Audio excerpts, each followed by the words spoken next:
Hello, and if you're in lockdown in Sydney, and I know the audience is global and we're about to do the London Open, but if you are in lockdown in Sydney, have you learnt to play the violin yet? Or do you have another idea about what you're going to achieve during lockdown? Because I think we were probably the first to say that this could go for as long as 2 months. And we're certainly getting towards the 1 month mark in a week or two. And 2 months is not out of the question. If hospitalisation rates remain high, it's kind of, Sydney is in a different situation to other parts of the world. We still have small case numbers, very small case numbers really. So there is the option of hopefully controlling it. So that's the thinking of the government, and we'll see how that approach moves forward. In terms of global markets and the rest of the world, I guess we had some important data out of China today, but really what it did was just confirm import-export data. It just confirmed that China was first out of the crisis in terms of economic recovery, and that the rest of the world isn't doing quite as well as China did. And I mean by that, that imports were still very strong in China, but they were rolling over. Exports were stabilizing, but over this last sort of 6 to 12 months, imports have had a much stronger recovery than exports. So the internal domestic economy of China, very strong, bounced back very well, not perfectly, but very well. The external environment for exports, not quite as strong as the internal demand, hence a bigger recovery in imports than exports. Both numbers, though, were very, very strong. There's no doubt about that. In terms of financial markets themselves, again, US stocks stretching higher.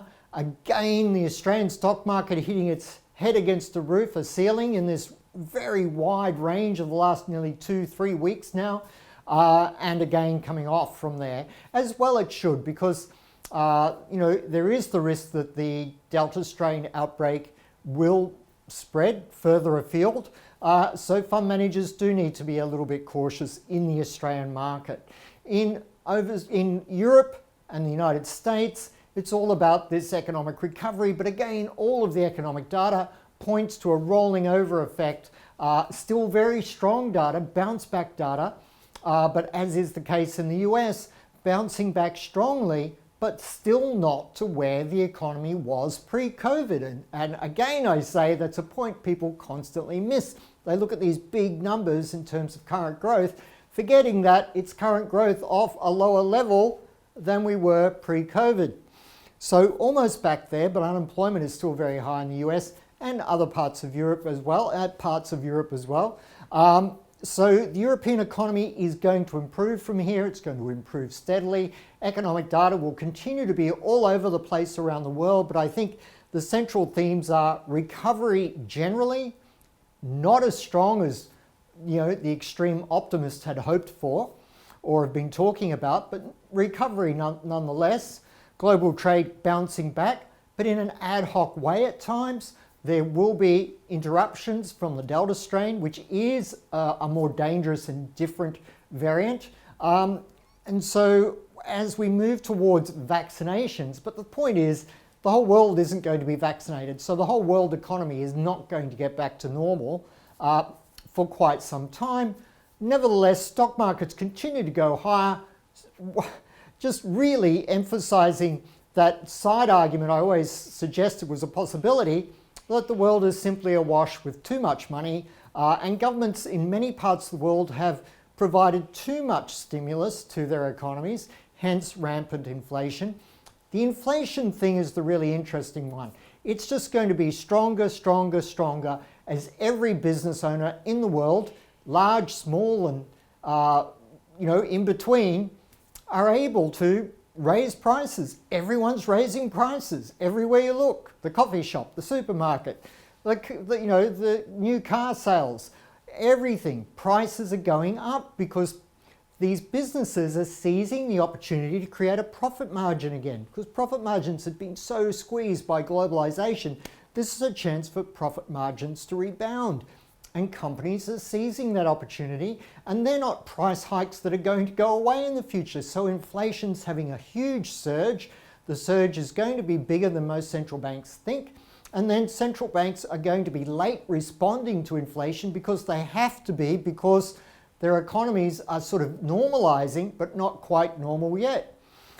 So we're in for an almost inevitable outcome of many central banks, not all, but several, having to raise interest rates aggressively well behind the curve of inflation.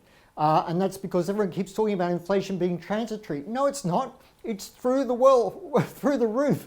It's like a wild elephant that's broken free and is rampaging through the village. It's unstoppable, it's big, and it's going to be out there for quite a long time. So central banks will have to respond at some point. We will see aggressive rate hike cycles. No one else is forecasting, but I do think they're coming. But they might be 6 months or 12 months away, but they will occur.